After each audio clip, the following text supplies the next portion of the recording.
In the summer of 1942, a young engineer named Walter Brennan stood in the rain outside the gates of Republic Aviation, clutching a cardboard box filled with his personal belongings. His security badge had been confiscated just 20 minutes earlier. His designs, which he had poured 18 months of his life into, had been called reckless, impractical, and dangerous by the men who signed his paychecks. The rain fell harder now, soaking through his thin jacket and dripping from the brim of his hat. Walter watched as workers streamed past him, heading into the massive factory where P-47 Thunderbolts were being assembled by the hundreds. None of them looked at him. He was already invisible, just another engineer who had pushed too hard against the way things had always been done. What those executives did not know, what they could not possibly have imagined, was that the designs they had rejected would eventually help American pilots dominate the skies over Europe. The modifications they called impossible would add over 100 miles per hour to the top speed of fighter aircraft, and the young man they had just humiliated in front of his colleagues would become one of the most important figures in American aviation history. But none of that would come easily. First, Walter Brennan would have to lose everything. If you find yourself drawn into this story, take a moment to hit that subscribe button and give this video a like. Your support helps us bring more incredible true stories like this one to life. Walter had grown up in Dayton, Ohio, just a few miles from where the Wright brothers had built their first flying machines. His father, Henry Brennan, was a machinist at a small tool company called Midwest Precision Industries. Henry worked 10-hour days, 6 days a week, shaping metal with hands that were permanently stained with grease and scarred from decades of close encounters with sharp edges and hot surfaces. Despite the physical demands of his work, Henry was a gentleman who adored his 2 sons and believed deeply in the power of education. He had been forced to leave school at 14 to support his family after his own father died in a factory accident, and he was determined that his boys would have the opportunities that had been denied to him. Walter's first memory of his father was from a sunny afternoon in 1916, when Henry took him to see barnstormers perform at the Montgomery County Fair. Walter was barely 4 years old, too young to understand what he was seeing, but he never forgot the feeling of wonder that filled him as he watched those fragile biplanes loop and dive against the cloudless blue sky. The pilot that day was a man named Charlie Morrison, a former Army flight instructor who had taken up stunt flying to earn money during the lean years after the Great War. Charlie performed rolls and spins and death-defying dives that brought gasps from the crowd, and young Walter watched with his mouth hanging open, convinced that he was witnessing magic. After the show, Henry took Walter to meet Charlie. The pilot was a tall, sun-weathered man with an easy smile and oil-stained coveralls. He let Walter sit in the cockpit of his Jenny biplane, showed him how the controls worked, and told him that anyone who worked hard enough could learn to fly. Walter never forgot those words. From that day forward, aviation became his obsession. By the time he was 8, Walter could identify every aircraft in the sky just by the sound of its engine. He built his first model airplane that year, carving it from a block of pine wood his father brought home from the shop. The model did not fly, of course. Its wings were uneven, its fuselage was too heavy, and its proportions were all wrong. But young Walter spent hours studying why it failed, learning from his mistakes, and planning how to do better next time. His mother, Margaret, was a schoolteacher at Dayton Elementary. She had grown up on a farm in Indiana and had worked her way through normal school to earn her teaching certificate. Margaret had a gift for explaining complex ideas in simple terms, and she encouraged Walter's curiosity even when it meant their small house was constantly filled with half-finished projects and stacks of engineering journals. Margaret would find Walter at the kitchen table at 3 in the morning, sketching wing designs by candlelight, and instead of sending him to bed, she would make him cocoa and ask him to explain what he was working on. She did not always understand the technical details, but she understood that her son had found his calling, and she was determined to support him in any way she could. Walter's older brother Thomas was 3 years his senior, and as different from Walter as night from day. Where Walter was dreamy and theoretical, always lost in thought about aerodynamics and engine design, Thomas was practical and grounded, focused on earning money and building a stable life. Thomas had no patience for what he called his little brother's obsession with flying machines. He thought it was foolish to spend so much time thinking about contraptions that were dangerous and unreliable, that were more likely to get you killed than to take you anywhere useful. Real work, Thomas believed, meant making things with your hands, earning an honest wage, and saving for the future. Despite their differences, the brothers loved each other deeply. Thomas often defended Walter from bullies at school who mocked him for always having his nose in a book, and Walter helped Thomas with his homework, explaining mathematical concepts that their teachers had failed to make clear. Their relationship was tested in 1929, when the stock market crash plunged the country into the Great Depression. Henry Brennan was laid off from Midwest Precision, and for the next 2 years, the family struggled to survive. Thomas, who had just graduated from high school, went to work at a local garage, earning barely enough to keep food on the table. Walter, only 17 at the time, wanted to drop out of school and get a job too. But his parents refused to let him sacrifice his education.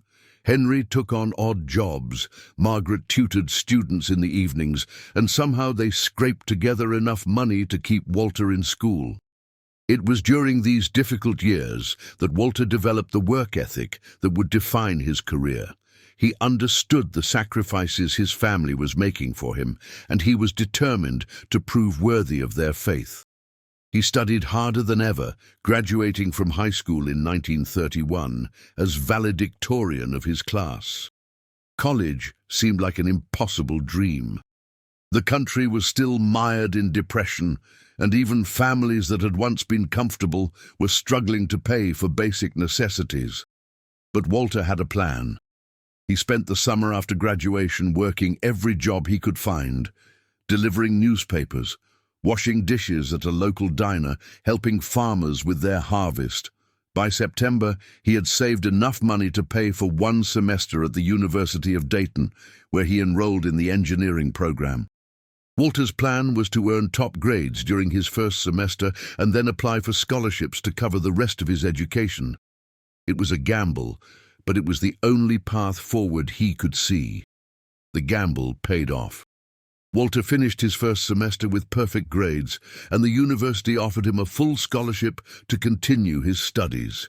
He was on his way, but Walter's ambitions extended beyond what the University of Dayton could offer. He wanted to study aeronautical engineering, and the best program in the country was at the University of Michigan. In 1934, after completing 2 years at Dayton, Walter applied for transfer admission to Michigan. He was accepted, but there was a problem. The University of Michigan did not offer the same generous scholarships as Dayton. Walter would need to pay full tuition, plus room and board in Ann Arbor, far from home, where he could not save money by living with his parents. Henry Brennan made a decision that Walter would never forget. Despite still recovering financially from the Depression years, Henry took out a loan against their house to pay for his son's education. It was a risk that could have cost the family everything, but Henry believed in Walter's potential with an unshakable faith. Walter arrived at the University of Michigan in the fall of 1934 with a single suitcase and a determination to make his father's sacrifice worthwhile. He threw himself into his studies with an intensity that impressed even his professors. The aeronautical engineering program at Michigan was rigorous and demanding. Walter studied mathematics, physics, chemistry, and materials science. He learned about fluid dynamics and thermodynamics, about stress analysis and structural design. He spent long hours in the university's wind tunnel laboratory, testing models and learning how to interpret the data they produced. But Walter was not content to simply master the established knowledge in his field. He was always looking for new ideas, new approaches, new ways of thinking about the problems of flight. He filled notebooks with sketches and calculations, exploring concepts that went beyond what his professors were teaching. One of Walter's professors, a man named Dr. Friedrich Meyer, recognized something special in his young student. Dr. Meyer had emigrated from Germany in the 1920s, fleeing the political instability that would eventually give rise to the Nazi regime. He had worked with some of the greatest aeronautical engineers in Europe before coming to America, and he saw in Walter a rare combination of technical brilliance and creative imagination. Dr. Meyer became Walter's mentor, spending hours discussing theoretical problems with him, challenging him to think more deeply about the fundamental principles of aerodynamics. It was Dr. Meyer who first introduced Walter to the concept of boundary layer control, the idea that carefully managing the thin layer of air closest to an aircraft's surface could dramatically reduce drag and improve performance. This concept would become central to Walter's later work, though he would not fully understand its implications until years later. Walter graduated from the University of Michigan in the spring of 1938, at the top of his class. The aviation industry was booming as war clouds gathered over Europe, and American companies were racing to design the next generation of military aircraft.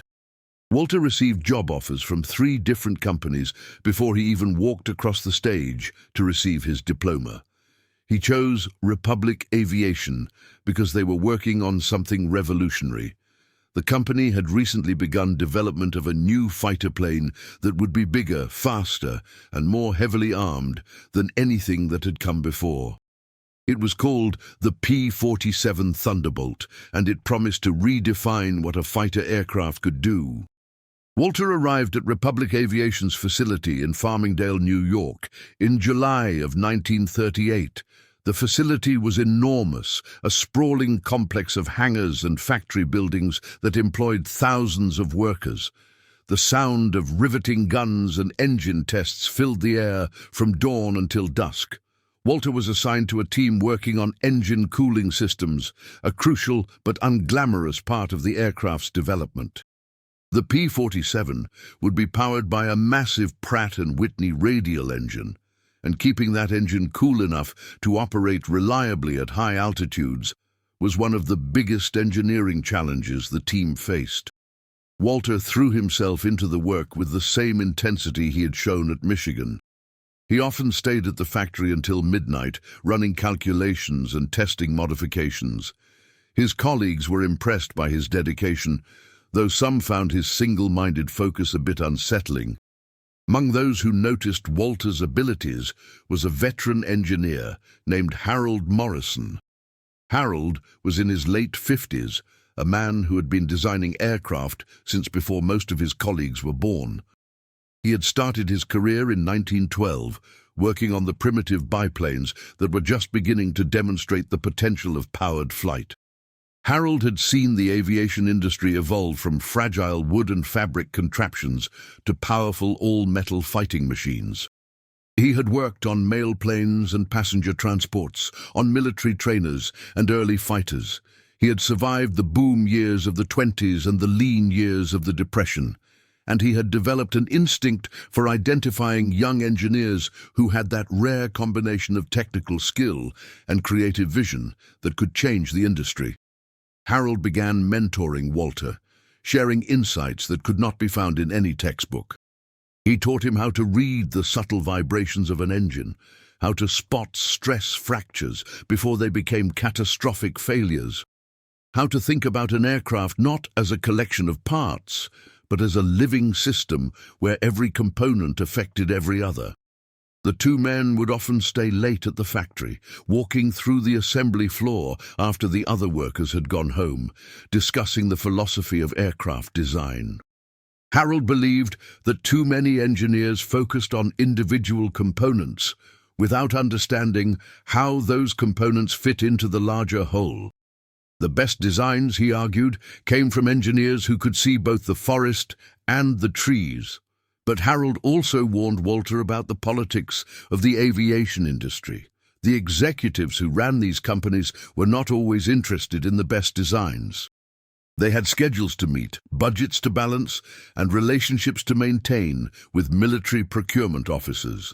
Sometimes good ideas died not because they were wrong, but because they were inconvenient. The military wanted more aircraft, and they wanted them now. Any modification that slowed down production, even if it improved performance, was viewed with suspicion. The executives measured success by the number of planes rolling off the assembly line, not by how well those planes performed in combat. Walter listened to these warnings, but he was young and confident in his abilities. He believed that if he could just prove his ideas worked, the results would speak for themselves. It was a belief that would nearly destroy his career. The problem that would change Walter's life began with a simple observation. In late 1941, with America's entry into the war now certain after the attack on Pearl Harbor, Walter was assigned to analyze performance data from early P-47 test flights. The aircraft was impressive, certainly the biggest and most powerful fighter anyone had ever built, but something troubled Walter as he reviewed the numbers. The P-47 was fast, yes, faster than anything the company had built before. But it was not reaching the speeds that the aerodynamic calculations suggested it should achieve. According to Walter's analysis, the aircraft should have been capable of at least 30 miles per hour more than it was actually attaining in test flights. At first, Walter assumed he had made an error in his calculations. He went back to the beginning and worked through the numbers again. Then again. Each time, he reached the same conclusion. Something was stealing precious miles per hour from the aircraft's performance. Walter spent weeks poring over the data, looking for the source of the discrepancy. He checked the engine specifications, the fuel mixture ratios, the propeller pitch angles. He examined the weight distribution and the control surface alignments. Everything seemed correct. But somewhere, somehow, energy was being lost. The answer came to him during a thunderstorm in late October. Walter was driving home from the factory, exhausted after another 18-hour day, when a violent gust of wind nearly pushed his car off the road. He pulled over to wait out the worst of the storm, watching the rain stream across his windshield in complex patterns. As he sat there, mesmerized by the flow of water over the curved glass, something clicked in his mind. The water was not flowing smoothly over the windshield. It was being disrupted by the wiper blades, by the rubber seals, by every small imperfection in the surface. And wherever those disruptions occurred, the flow became turbulent, chaotic, unpredictable. The same thing, Walter realized, must be happening with the P-47. The aircraft's fuselage was creating turbulence in places where it should not exist. The careful curves that the designers had created were being disrupted by small imperfections, by joints and seams and access panels that interrupted the smooth flow of air over the aircraft's surface. Each of these disruptions was small on its own, barely noticeable, but added together across the entire surface of the aircraft, they were creating enough drag to account for the missing miles per hour. Walter rushed back to the factory that night, ignoring the storm, and began working on a new approach. What if, instead of trying to eliminate the turbulence entirely, an impossible task given the practical requirements of aircraft construction, they could redirect it? What if they could use carefully designed channels and vents to guide the airflow in ways that would actually reduce drag rather than increase it? It was a radical idea, one that went against conventional wisdom in aircraft design. The established approach was to make surfaces as smooth as possible, to minimize any disruptions to the airflow. Nobody had seriously considered the possibility of using controlled disruptions to improve performance, but Walter's calculations suggested it could work. By introducing small ridges and channels at specific points on the fuselage, strategically placed based on the natural patterns of airflow, he believed he could reduce overall turbulence and improve the aircraft's top speed significantly. For the next 3 months, Walter worked on developing his theory into a practical design. He spent countless hours in the wind tunnel laboratory, testing scale models with various configurations of ridges and channels. He filled notebook after notebook with calculations, refining his approach based on each test result. The work was painstaking and often frustrating. Many of his early designs made the problem worse rather than better. But gradually, through trial and error, Walter began to understand the underlying principles that governed the airflow. By February of 1942, he had developed a comprehensive modification package that he believed would significantly improve the P-47's performance. His wind tunnel tests showed a potential speed increase of up to 45 miles per hour, a remarkable improvement that would give American pilots a significant advantage over their German and Japanese opponents. Harold Morrison reviewed Walter's work and was impressed. The older engineer had seen many promising ideas fail to live up to their potential, but Walter's approach seemed solid. The theory was sound, the data was convincing, and the proposed modifications were practical enough to be implemented without major changes to the production process.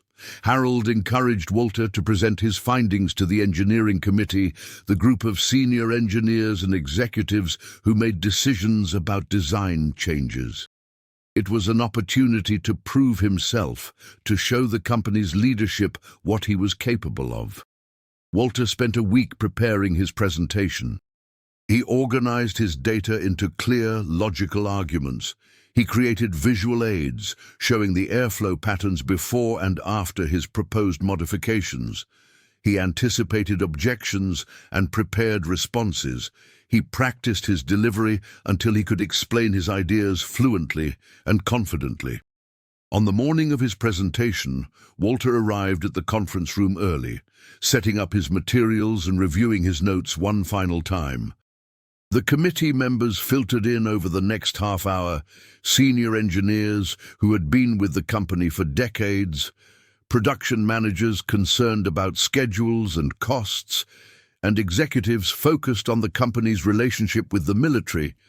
The committee chairman was Richard Thornton, a 62-year-old executive who had risen through the ranks from the factory floor.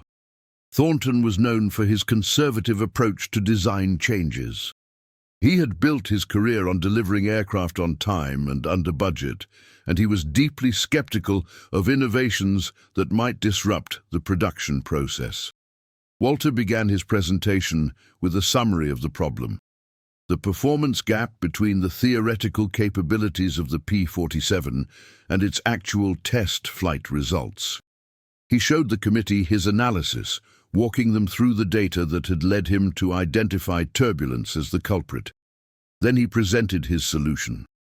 He explained the concept of controlled disruption, how strategically placed modifications could redirect airflow and reduce drag. He showed the results of his wind tunnel tests, the clear improvement in performance that his designs had achieved. When he finished, Walter looked around the room, expecting questions, perhaps even excitement. He had spent months developing this approach, and the results seemed undeniable. Surely the committee would want to explore the potential further. Instead, he saw skepticism and annoyance on the faces of the senior engineers. Thornton shuffled through Walter's papers with obvious disinterest, barely glancing at the data that had taken months to compile. The first criticism came from Douglas Price, a 20-year veteran of the company who served as Chief of Production Engineering. Price was a large man with a permanent frown and a reputation for crushing innovative ideas that threatened to complicate his assembly line. Price pointed out that the modifications Walter was proposing would require changes to the tooling and fixtures used in production. Workers would need to be retrained. Quality control procedures would need to be updated. All of this would take time and money, slowing down production at a moment when the military was demanding more aircraft as quickly as possible. Walter tried to respond, explaining that the initial slowdown would be more than offset by the improved performance of the finished aircraft. Faster planes meant more successful missions, more enemy aircraft destroyed, more American pilots coming home alive. Surely that was worth a temporary delay in production, but Price cut him off. The military, he said, wanted quantity, not quality. Every day that a P-47 sat unfinished on the assembly line was a day that an American pilot might die because there was not enough aircraft to go around. It was not their job to second-guess what the military needed. It was their job to deliver what was ordered. Another committee member, a financial analyst named Stephen Marsh, raised cost concerns. The modifications would require additional materials and labor. At scale, across hundreds of aircraft, the costs would add up quickly. Where was the money supposed to come from? Walter pointed out that the improved performance would translate into strategic advantages that were difficult to quantify but enormously valuable. A fighter that could fly 45 miles per hour faster, could intercept bombers more quickly, could escape from dangerous situations more easily, could dominate dogfights against slower opponents. How much was a pilot's life worth? The question hung in the air, uncomfortable and unanswerable. The committee members shifted in their seats, avoiding Walter's eyes. Finally, Thornton spoke. He thanked Walter for his thorough analysis and his obvious dedication to improving the company's products. But he explained there were factors that Walter did not understand, factors that went beyond engineering calculations and wind tunnel tests. The military procurement system was complex and political. Contracts were awarded based on relationships and track records, not just on technical specifications. Republic Aviation had built its reputation as a reliable supplier that delivered what it promised, on time and on budget. Any deviation from that pattern could jeopardize future contracts, could threaten the company's very survival. Moreover, Thornton continued, the company had to consider the morale of its workers. They were already working long hours under difficult conditions, pushing themselves to meet aggressive production targets. Introducing major design changes now would add stress to an already strained system. It could lead to mistakes, to quality problems, to accidents. The responsible course of action, Thornton concluded, was to continue with the current design. If Walter's ideas had merit, they could be considered for future aircraft after the current crisis had passed, and there was time for careful evaluation. Walter wanted to argue, to point out the flaws in Thornton's reasoning, to demand that the committee take his work seriously, but he could see in their faces that the decision had already been made. They were not interested in his ideas. They wanted him to sit down, stop making trouble, and get back to his assigned work. The meeting ended with polite expressions of appreciation for Walter's effort. As the committee members filed out of the room, Walter stood alone among his charts and data, feeling like he had been punched in the stomach. Harold Morrison found him later that afternoon, sitting in the cafeteria, staring at a cup of coffee that had gone cold hours ago. The older engineer sat down across from him with a heavy sigh. Harold had seen this before, he told Walter. Good ideas killed by men who were more concerned with their careers than with building the best possible aircraft. The aviation industry was full of innovations that had been rejected because they threatened established interests or disrupted comfortable routines. Harold warned Walter that pushing back against the committee's decision would only make things worse. The executives had long memories and short tempers. The smart move, Harold counseled, was to accept the rejection gracefully, keep his head down, and wait for another opportunity. Time had a way of vindicating good ideas if you were patient enough. Walter appreciated Harold's advice, but he could not accept it. Every day he read newspaper reports about the air war in Europe and the Pacific, American pilots were dying in aircraft that could be better. Walter had the knowledge to help them, and staying silent felt like a betrayal. Over the following weeks, Walter became increasingly vocal about his concerns. He raised the issue at department meetings, pointing out the performance gap and explaining how his modifications could address it. He discussed his findings with colleagues, trying to build support for a second look at his proposals. Some of his colleagues were sympathetic but cautious. They agreed that Walter's ideas had merit, but they were not willing to risk their own positions by advocating too loudly. Others were hostile, seeing Walter's persistence as a criticism of their own work. Still others simply did not understand what he was talking about, unable to follow the technical arguments that seemed so clear to Walter. Walter's behavior began to attract attention from the executives. Reports filtered up the chain of command about a junior engineer who would not accept decisions made by his superiors, who kept pressing for changes that had already been rejected, who seemed to think he knew better than men who had been building aircraft since before he was born.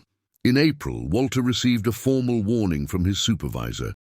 He was told to focus on his assigned work and to stop agitating for design changes that were outside his area of responsibility. The company valued his technical skills, the warning noted, but it could not tolerate insubordination. Walter tried to comply, but he could not let the issue go. In June, he wrote a letter directly to the company president, outlining his findings and explaining why he believed the current approach was costing American lives. It was a desperate move, a violation of corporate protocol that bypassed all the normal channels of communication.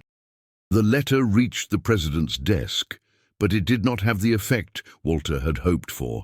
Instead of ordering a reconsideration of Walter's proposals, the president passed the letter to Thornton with a terse note expressing displeasure that a junior engineer was attempting to go over the heads of his superiors. In July of 1942, Walter was called into the office of Franklin Webb, the plant manager.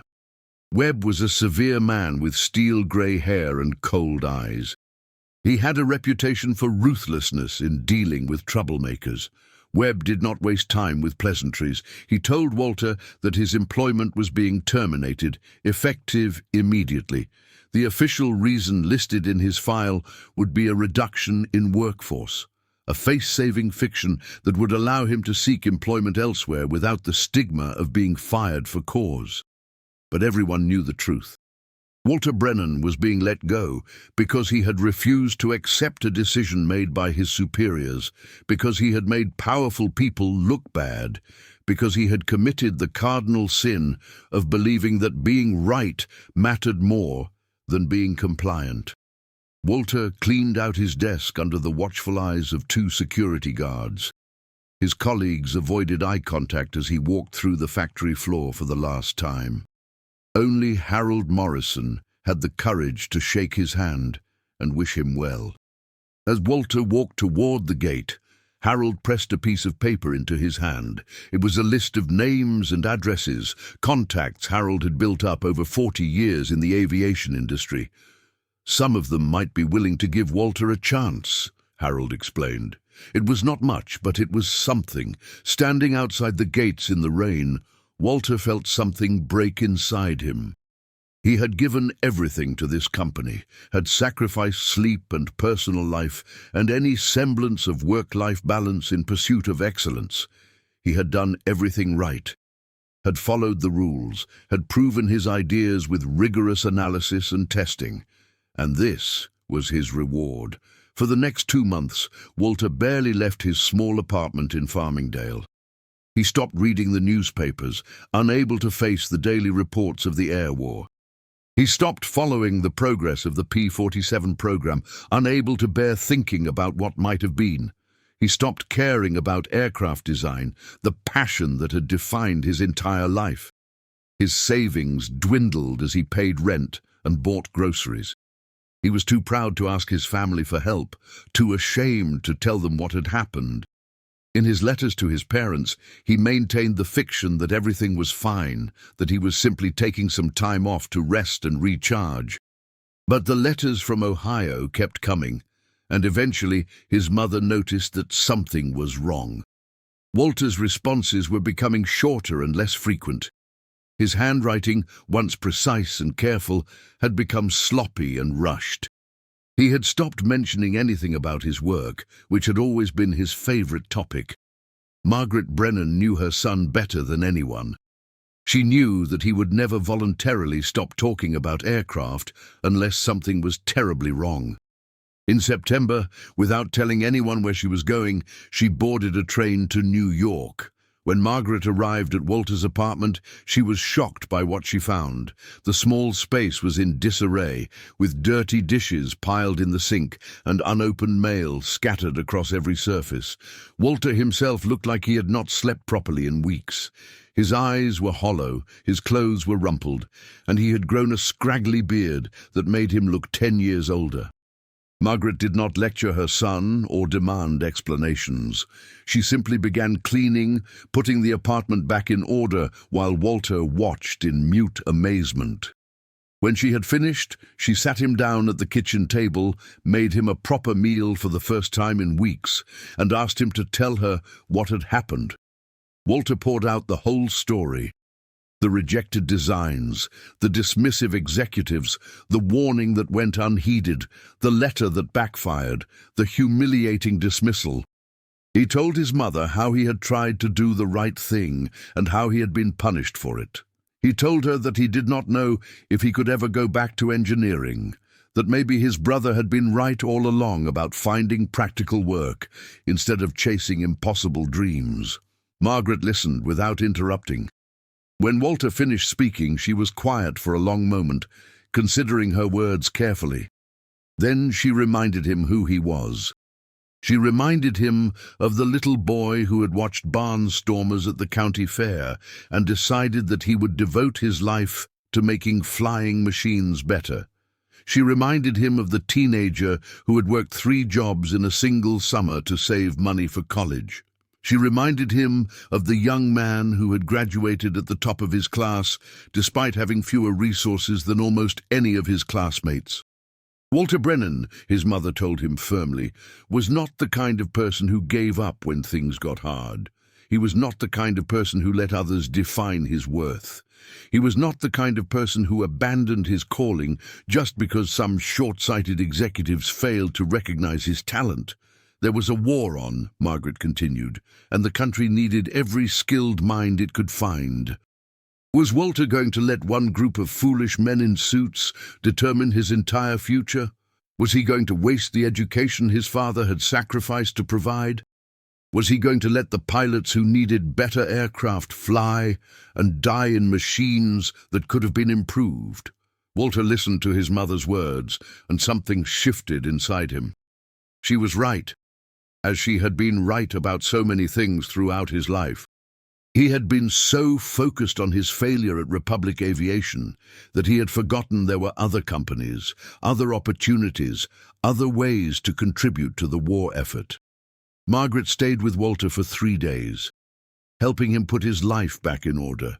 She made sure he was eating properly, sleeping regular hours, and engaging with the world again.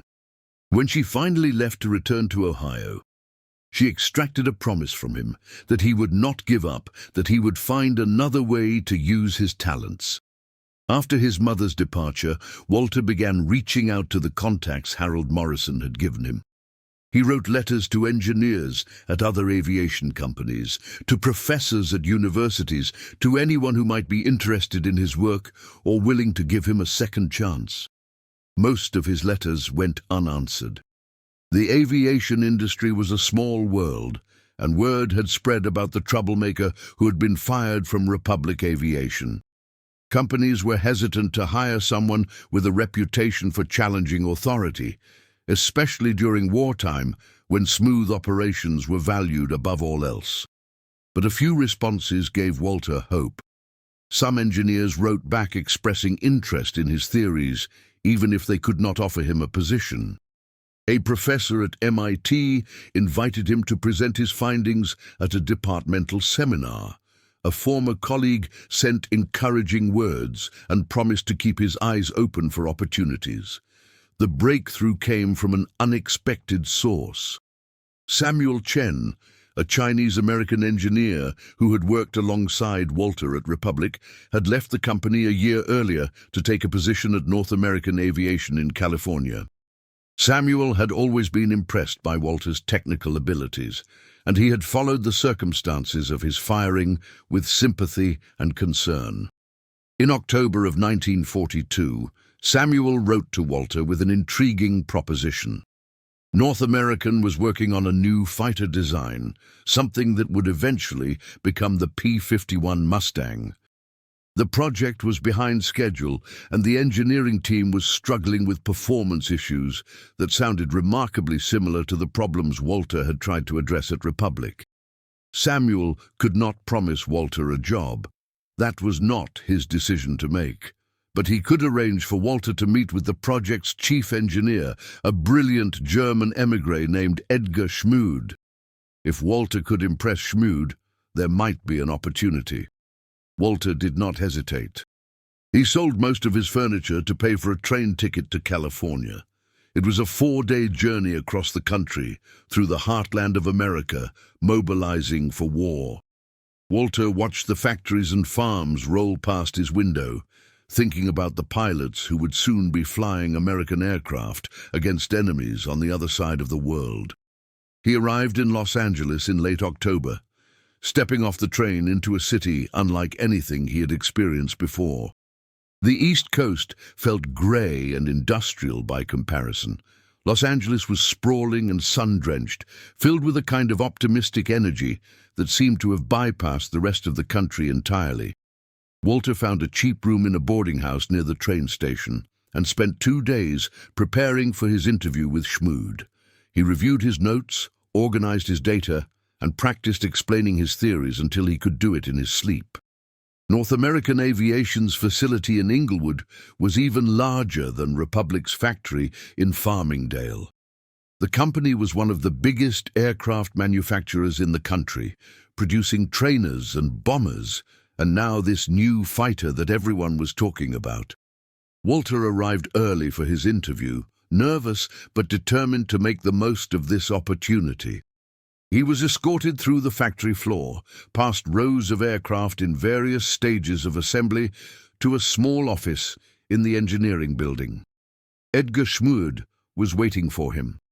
Schmude was in his 50s, a compact man with wire-rimmed glasses and an intense gaze that seemed to take in everything at once.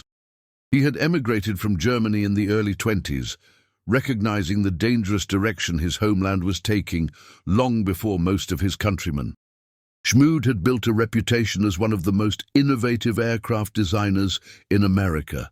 Unlike many executives in the industry, he was primarily interested in engineering excellence rather than corporate politics.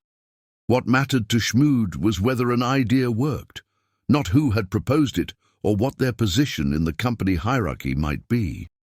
The interview began formally, with Schmude asking about Walter's education and previous experience. Walter answered honestly, including the circumstances of his departure from Republic Aviation. He expected Schmude to be put off by the story of insubordination, but the German engineer seemed more intrigued than concerned. Then Schmude asked Walter to explain his theories about airflow management. What followed was the most intellectually demanding conversation Walter had ever experienced. For 4 hours, Schmude grilled Walter on every aspect of his designs. He challenged assumptions, probed for weaknesses, demanded mathematical proofs for theoretical claims. He asked questions that Walter had never considered, forcing him to think on his feet and extend his theories into new areas. It was exhausting and exhilarating in equal measure. Walter found himself pushed to the limits of his knowledge, and sometimes beyond. He made mistakes, had to backtrack, admitted when he did not know the answer to a question. But he also demonstrated the depth of his understanding, the rigor of his analysis, and the originality of his thinking. When the interview finally ended, Schmood sat back in his chair and studied Walter with an expression that was difficult to read. The silence stretched for what felt like minutes. Then Schmood smiled, a small crack in his normally stern demeanor.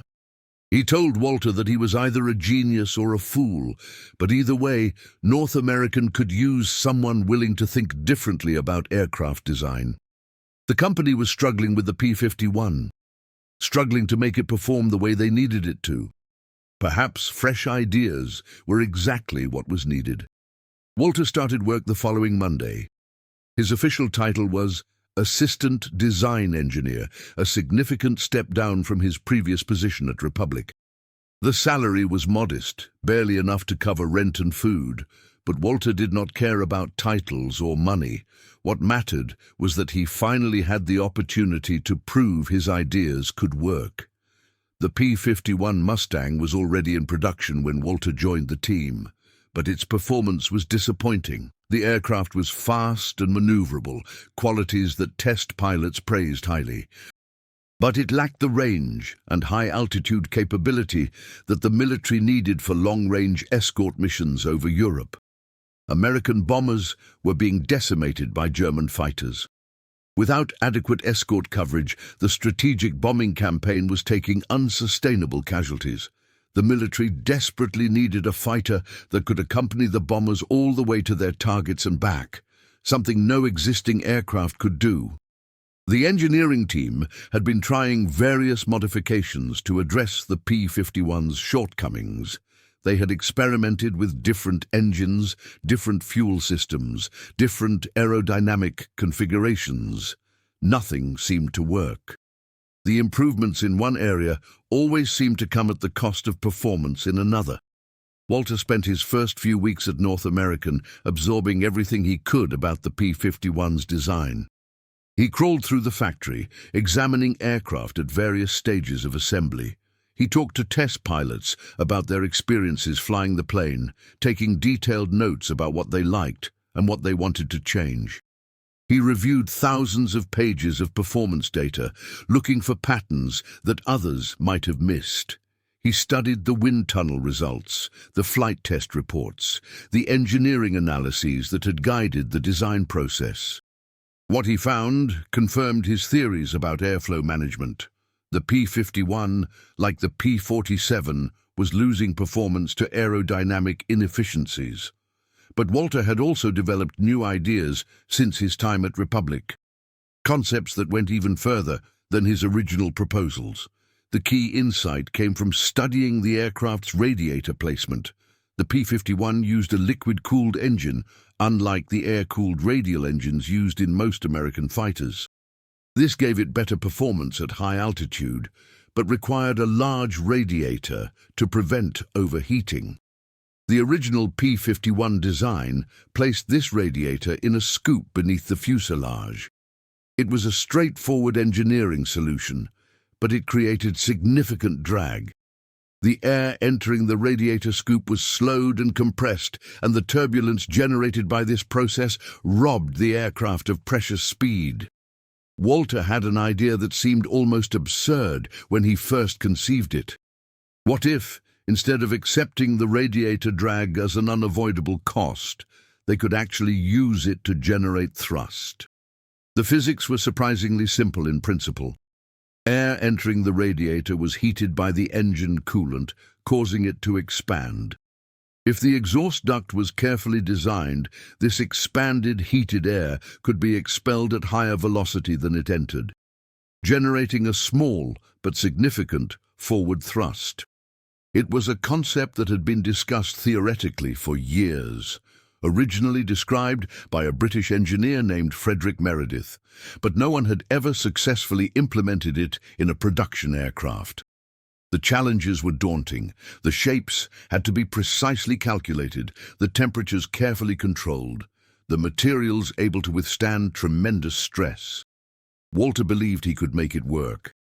He spent every waking hour developing the design, running calculations, building models, testing theories. He often slept on a cot in his office, too absorbed in his work to bother going home to his boarding house. Samuel Chen, who had been responsible for bringing Walter to North American, watched his friend's obsessive work with a mixture of admiration and concern. He made sure Walter ate regular meals, bringing sandwiches from the cafeteria when Walter forgot to take breaks.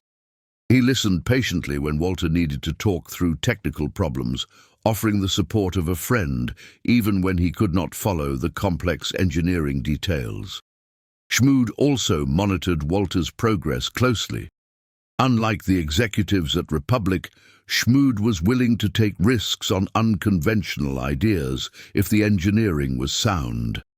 And the more he reviewed Walter's work, the more convinced he became that the young engineer was onto something important. In January of 1943, Schmood made a decision that would change the course of the air war. He authorized the construction of a prototype aircraft, incorporating Walter's modifications. It was a significant gamble, diverting resources from the main production line at a time when every aircraft counted. If Walter's ideas failed, it could set the entire P-51 program back months. Schmood would be held responsible, and his career at North American might never recover. But he had seen enough promising ideas die from lack of courage, and he was determined not to let that happen again. The prototype took 6 weeks to build. Walter personally supervised every step of the construction, working alongside the factory workers to ensure that the critical aerodynamic features were implemented exactly as he had designed them. He checked and rechecked every measurement, every angle, every surface finish. The workers were initially skeptical of this young engineer who seemed to think he knew better than the company's established design team. But they gradually came to respect his technical knowledge and his willingness to get his hands dirty alongside them. Walter never asked anyone to do something he would not do himself. By late February, the prototype was complete. It looked almost identical to a standard P-51, but beneath the familiar exterior were modifications that represented years of theoretical work and months of practical engineering. The radiator duct had been completely redesigned, its shape calculated to maximize the Meredith effect. New fairings smoothed the airflow at critical points. Subtle changes to the control surfaces promised improved handling at high speeds. The day of the first test flight arrived cold and overcast, unusual weather for Southern California. Walter stood on the tarmac with Schmood, Samuel Chen, and a group of company executives who had been skeptical of the project from the beginning. They were here to see whether Schmood's gamble would pay off. The test pilot was Jack Reynolds, one of the most experienced aviators in the country. Reynolds had been flying since the 1920s, had tested everything from biplanes to the latest experimental jets. He approached every flight with a combination of professional calm and genuine enthusiasm for new aircraft. But even Reynolds seemed nervous as he walked around the modified P-51, checking the control surfaces and examining the new radiator configuration. He asked Walter several questions about what to expect, how the modified aircraft might handle differently from the standard version. Walter answered as honestly as he could, explaining that his calculations predicted improved speed and better high-altitude performance. But calculations and reality did not always agree, and there was only one way to find out what the aircraft could actually do. Reynolds climbed into the cockpit and began his pre-flight checks. The engine roared to life, its distinctive sound echoing across the airfield. Walter watched as the aircraft taxied to the runway, as it turned into the wind, as it began its takeoff roll. The next few seconds seemed to stretch into eternity. Walter held his breath as the wheels left the ground, as the modified P-51 climbed into the grey sky, as it disappeared into the clouds overhead. Then there was nothing to do but wait. Wait and listen to the radio communications from the cockpit as Reynolds reported his altitude and airspeed and the aircraft's handling characteristics. The first reports were encouraging.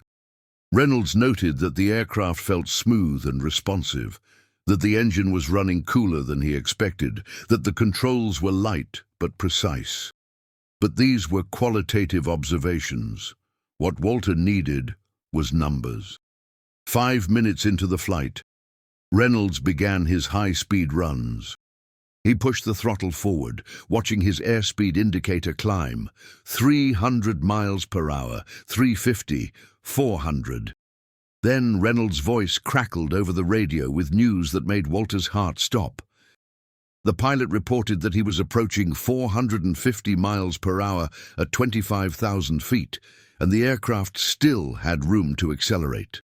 The stock P-51 could barely reach 400 miles per hour at that altitude. On the ground, the executives looked at each other in disbelief. Schmood allowed himself a small smile. Samuel Chen slapped Walter on the back in congratulation, but Walter barely noticed.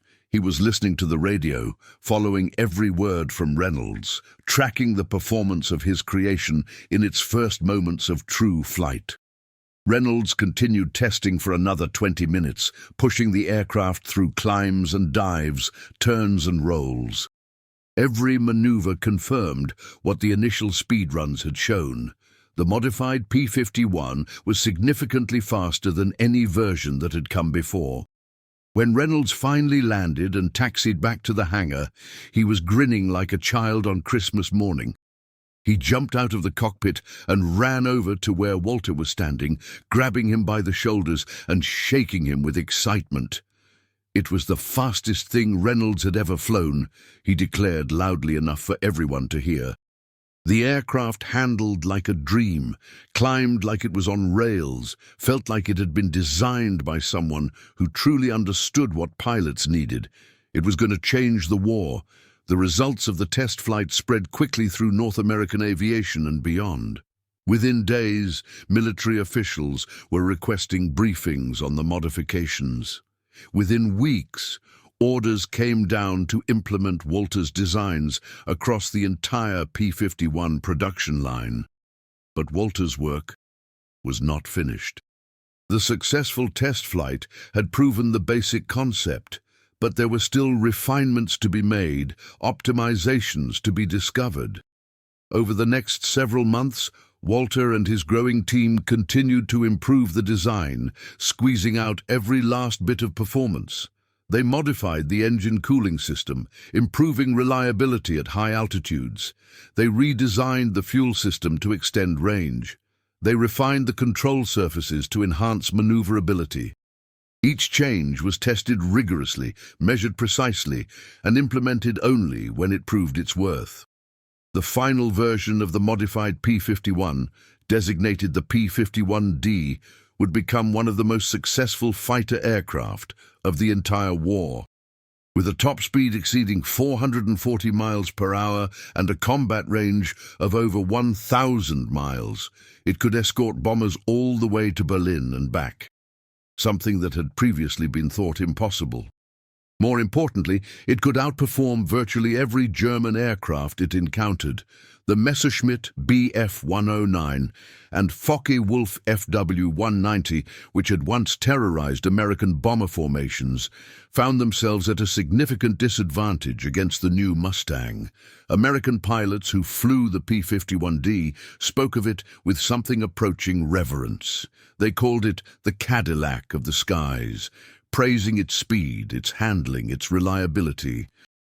Survival rates for escort missions improved dramatically, and the strategic bombing campaign against Germany finally began to achieve its objectives. The impact on the air war was difficult to overstate. Before the P-51D, German industry had been largely protected from the full weight of Allied bombing by the limited range of escort fighters. After its introduction, nowhere in Germany was safe from attack.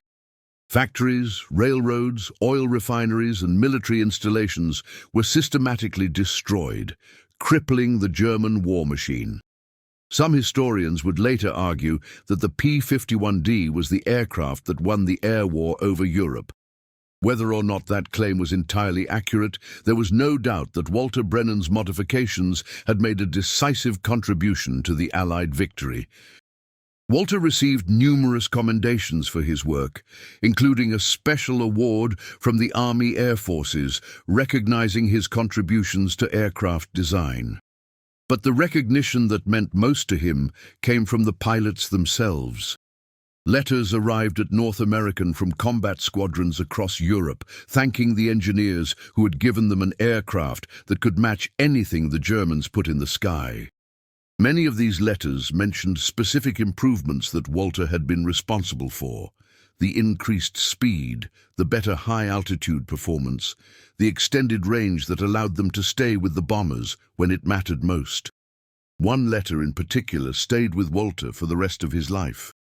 It came from a young pilot named Thomas Mitchell, who wrote that he had been shot down over Germany and was able to glide his damaged P-51D back to Allied territory only because the aircraft's superb aerodynamics kept it flyable even with half a wing missing. Mitchell credited Walter's designs with saving his life. Reading that letter, Walter finally understood what all those months of frustration and rejection had been for. This was why he had refused to give up, why he had kept pushing, even when everyone told him to stop. Every pilot who came home safely, every mission that succeeded, every enemy aircraft that was destroyed, those were the measures that made the struggle worthwhile. The irony of Walter's success was not lost on the executives at Republic Aviation.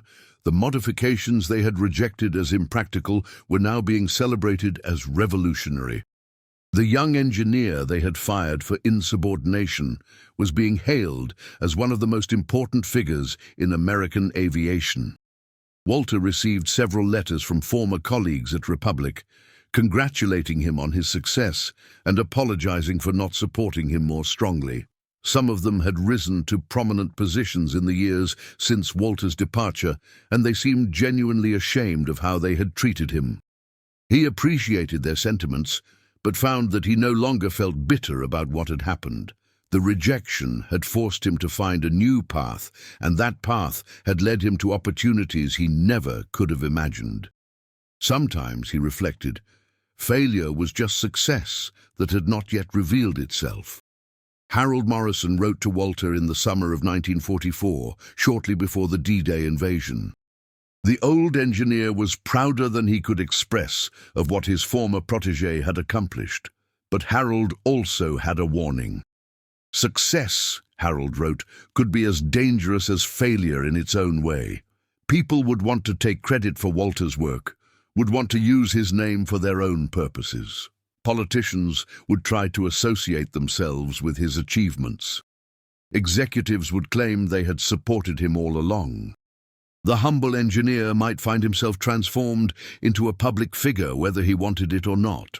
Walter should guard his integrity carefully, Harold counseled. He should remember why he had become an engineer in the first place, not for fame or recognition, but for the joy of solving problems and the satisfaction of building things that worked. If he kept that focus, the rest would take care of itself. It was good advice, and Walter took it to heart. As the war progressed and his reputation grew, he was approached by executives and politicians who wanted to associate themselves with his success.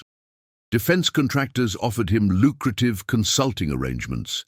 Political candidates asked him to endorse their campaigns. Journalists wanted to tell his story in ways that often emphasized drama over accuracy. Walter politely declined most of these overtures. He gave interviews when they served a useful purpose, such as promoting war bonds or encouraging young people to pursue engineering careers. But he avoided the spotlight whenever he could, preferring to focus on his work rather than on self-promotion. The war in Europe ended in May of 1945. Walter listened to the news of Germany's surrender on a radio in his office at North American, surrounded by colleagues who were laughing and crying and embracing each other. The long nightmare was finally over. 3 months later, Japan surrendered after the atomic bombings of Hiroshima and Nagasaki. The deadliest conflict in human history had come to an end, and the world began the long process of rebuilding from the destruction. For Walter, the end of the war brought mixed emotions. He was relieved that the fighting was over, that American soldiers would be coming home to their families. But he also knew that the end of the war meant the end of the urgent drive that had pushed aviation technology forward at such a remarkable pace. During the war years, engineers had been given resources and freedom that would have been unimaginable in peacetime. Problems that might have taken decades to solve had been addressed in months. Innovations that might have been dismissed as impractical had been implemented because necessity demanded it. Now, Walter wondered, what would happen when that urgency faded?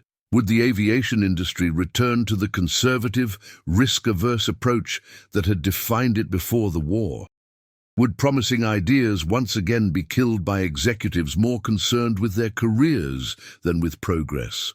Walter decided to stay at North American and find out. The company was transitioning from military to civilian production, and there were new challenges to address.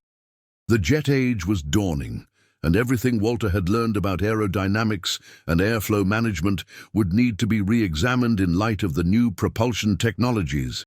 Jets operated at speeds that piston-engined aircraft could never achieve, speeds where the behavior of air changed in fundamental ways.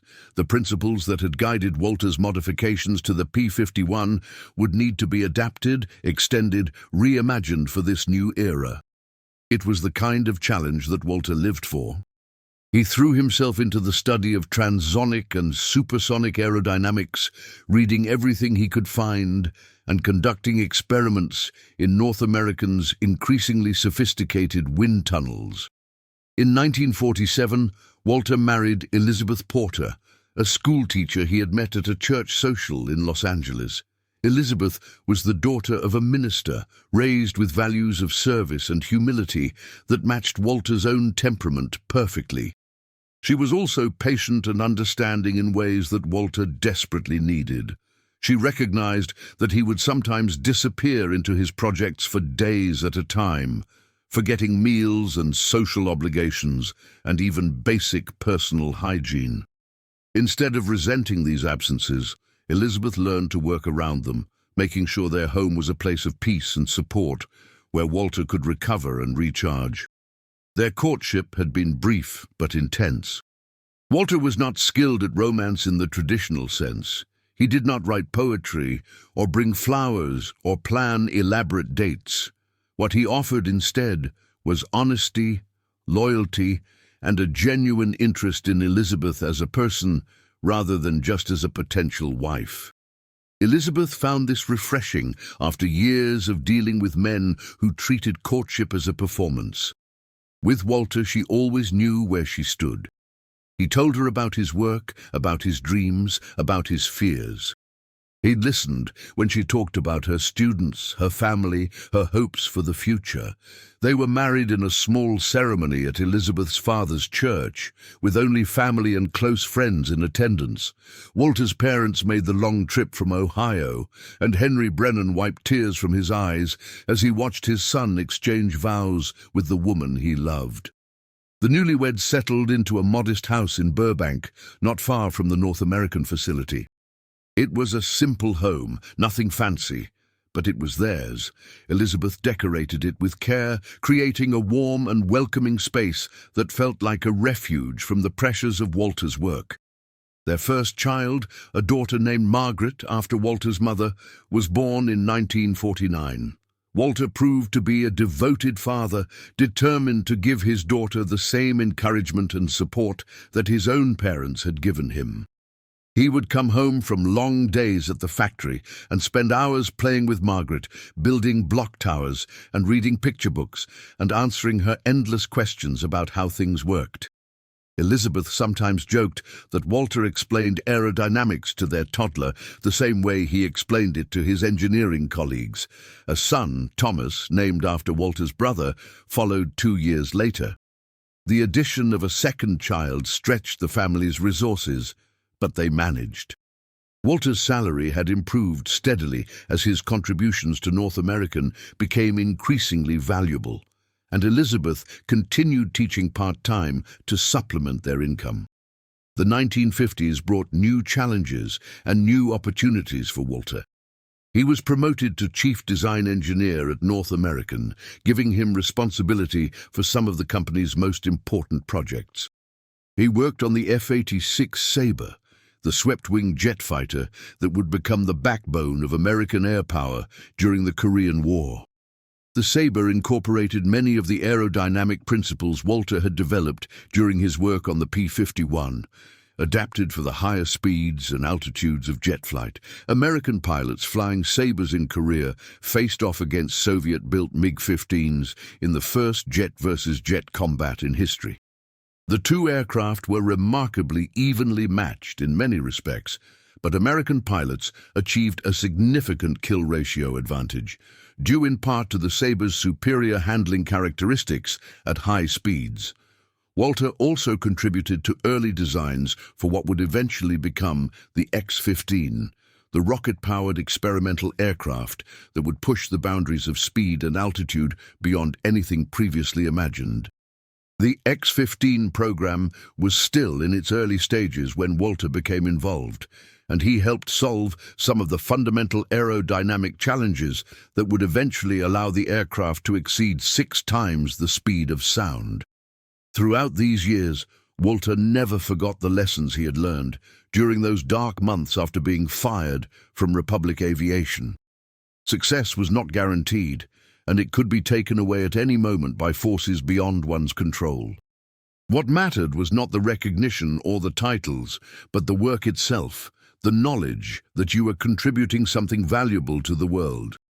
He tried to pass this philosophy on to the young engineers he mentored, many of whom had grown up hearing stories about his contributions to the war effort.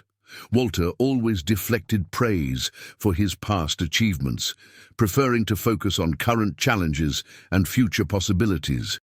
"The past is done," he would tell them. "What matters is what we do now." In 1955, Walter received an unexpected visitor at his office. It was Richard Thornton, the man who had chaired the committee that rejected Walter's original designs at Republic Aviation more than a decade earlier. Thornton had aged considerably since their last meeting. His hair had gone white, his face was deeply lined, and he moved with the careful deliberateness of a man in declining health. He was no longer with Republic, having been forced out in a corporate reorganization a few years earlier. The meeting was awkward at first. Thornton seemed uncomfortable being in the office of the man whose career he had nearly destroyed. He fumbled with his hat, avoided eye contact, and struggled to find the right words. Finally, he said what he had come to say. He apologized for the way he had treated Walter, for rejecting ideas that had proven to be revolutionary, for allowing corporate politics to override engineering judgment. He had been wrong, and he had known it, even at the time. But he had been too afraid of losing his own position to do the right thing. The years since had been hard, Thornton continued. He had watched Walter's success from afar, had read the stories about the P-51D and its contributions to the war effort. Every accolade Walter received was a reminder of what Thornton had tried to prevent. The guilt had eaten at him, had contributed to health problems that his doctors said were partly psychological in origin. He had come, Thornton said, to ask for forgiveness. Not because he deserved it, but because he needed to know that the weight of his mistake might someday be lifted. Walter listened to this confession without interrupting. When Thornton finished speaking, Walter was silent for a long moment, considering how to respond. Then he told Thornton that he bore no grudge. What had happened at Republic was in the past, and dwelling on it served no purpose. Yes, the rejection had been painful at the time. Yes, it had set back Walter's career by years and nearly destroyed him personally. But it had also led him to opportunities he never could have imagined. If the committee at Republic had accepted his designs, Walter continued, he would have spent the war years at that company, making incremental improvements to the P-47. He would never have met Edgar Schmood, would never have worked on the P-51, would never have had the chance to develop his ideas as fully as he had at North American. In a strange way, Walter said, Thornton's rejection had been a gift. It had forced Walter to prove himself, to find allies who believed in him, to develop resilience that had served him well throughout his career. Thornton left Walter's office looking like a weight had been lifted from his shoulders. They shook hands at the door, and Thornton thanked Walter for his generosity. It was more than he had any right to expect. Walter never saw Richard Thornton again. He heard later that Thornton had died in 1962, still haunted by many of the decisions he had made during his career. Walter attended the memorial service, standing quietly at the back of the church, paying his respects to a man who had once been his adversary and had ended as something like a friend. The 1960s brought the space race and a new chapter in Walter's career. North American had won the contract to build the Apollo Command Module, the spacecraft that would carry American astronauts to the moon and back. It was the most ambitious engineering project in human history, and Walter's expertise proved invaluable. The challenges of spaceflight were different from the challenges of aircraft design, but they drew on many of the same fundamental principles. The command module would need to survive the extreme temperatures of re-entry, when friction with the atmosphere would generate heat that could melt steel.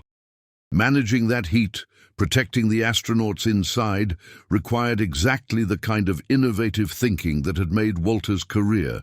Walter worked on the thermal protection system, the heat shield that would absorb the brutal temperatures of re-entry and keep the spacecraft and its crew safe. It was painstaking work, requiring countless tests and refinements, but Walter approached it with the same dedication he had brought to everything he had done since that rainy day outside the gates of Republic Aviation. He was 63 years old when Neil Armstrong set foot on the moon in July of 1969. Walter watched the historic broadcast on a television in his living room, surrounded by Elizabeth, their children, and their grandchildren. The grainy images of Armstrong descending the ladder, of his footprints in the lunar dust, filled Walter with a sense of wonder that he had not felt since watching barnstormers at the county fair more than 50 years earlier. The journey from Dayton, Ohio, to this moment had been longer and stranger than Walter ever could have imagined. That little boy watching biplanes loop against a cloudless sky could never have conceived of men walking on the surface of another world. But the chain of innovation and discovery that linked those moments was unbroken, each step building on the ones that came before. Retirement came in 1972. Walter was 66 years old and ready to step back from the daily demands of engineering work, but he never really stopped contributing to the field he loved. He consulted for various aerospace companies, offering his expertise on problems that stumped younger engineers. He mentored promising students, sharing the wisdom he had accumulated over 4 decades in the industry. He gave lectures at universities, inspiring the next generation to pursue careers in science and engineering. In 1978, Walter published a memoir about his experiences in the aviation industry. The book, titled Against the Wind, told the story of his journey from Depression-era Ohio to the pinnacle of American aerospace. It was a story of failure and redemption, of persistence in the face of rejection, of the courage to believe in one's ideas when everyone else said they were wrong. The memoir became a bestseller, introducing Walter's story to a new generation who had grown up taking for granted the aircraft and spacecraft that his generation had created. Readers wrote to thank Walter for showing them that success did not come easily, that setbacks were not endings, that the path forward often led through darkness before emerging into light. Elizabeth passed away in 1985 after 42 years of marriage. Her death left a hole in Walter's life that nothing could fill. They had been partners in the truest sense, supporting each other through triumphs and trials, building a family and a life that neither could have achieved alone. Walter mourned her deeply, but he found comfort in the legacy they had created together. Their children had grown into accomplished adults. Margaret was a professor of physics at Stanford, and Thomas had followed his father into aerospace engineering. There were grandchildren now, and great-grandchildren on the way, a chain of life extending into the future. In his final years, Walter spent his time reading, gardening, and corresponding with the many people whose lives he had touched. He received letters from former colleagues, from pilots he had never met, from young engineers who credited his memoir with inspiring their careers. He tried to respond to as many as he could, offering encouragement and advice to anyone who asked. Walter Brennan died peacefully in his sleep on March 14, 1993. He was 87 years old. His children and grandchildren were at his bedside, and his last words were of Elizabeth, whom he expected to see again very soon.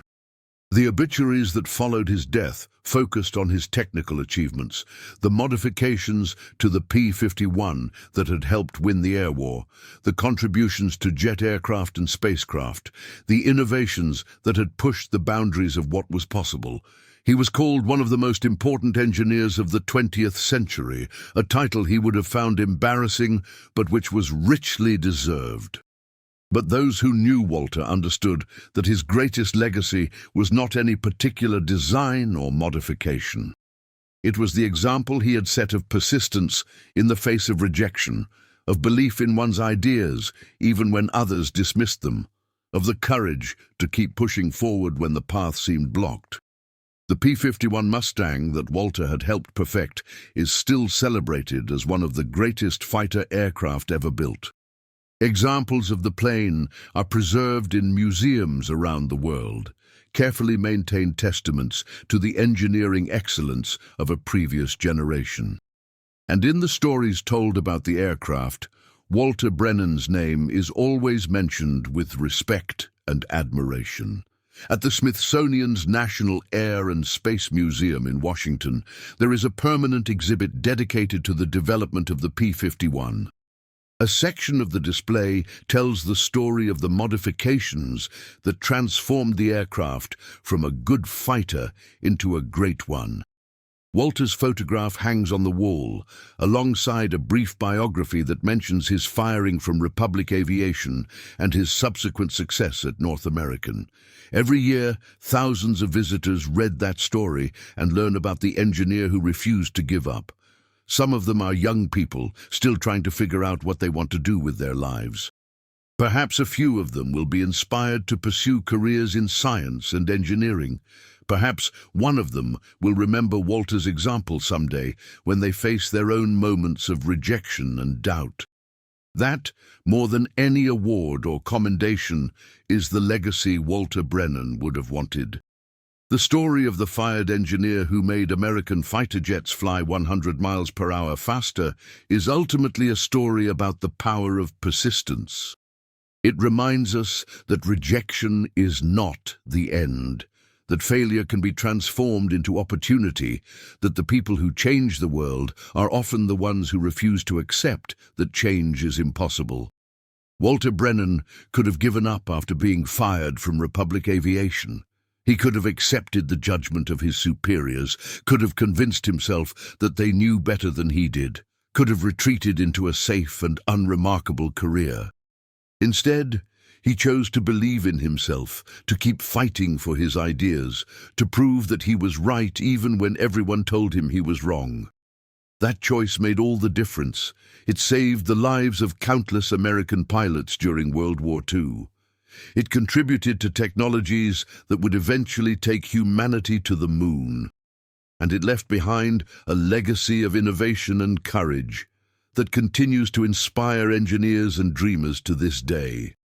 Perhaps the most fitting tribute to Walter's legacy came from one of the young engineers he mentored during his final years at North American. This young man, who would go on to become a leader in the aerospace industry himself, remembered something Walter told him during one of their many conversations. Walter said that the most important thing an engineer could do was to never stop believing that things could be better. The world was full of people who would tell you that your ideas were impossible, that the way things had always been done was the way they should be done, that change was too risky and too difficult. But progress only happened when someone was willing to challenge those assumptions, to push past the resistance, to prove that the impossible was actually possible. That young engineer carried those words with him throughout his career, passing them on to the next generation, just as Walter had passed them on to him. And in this way, Walter Brennan's legacy continues to influence the aerospace industry long after his death, a chain of inspiration and innovation that stretches from the skies over 1943 to the frontiers of space exploration today. The next time you face rejection, the next time someone tells you that your ideas are impossible, remember Walter Brennan. Remember the young engineer standing in the rain outside the gates of Republic Aviation, his career apparently over, his designs dismissed as impractical. Remember what he went on to accomplish, and then ask yourself, what impossible thing might you achieve if you refuse to give up?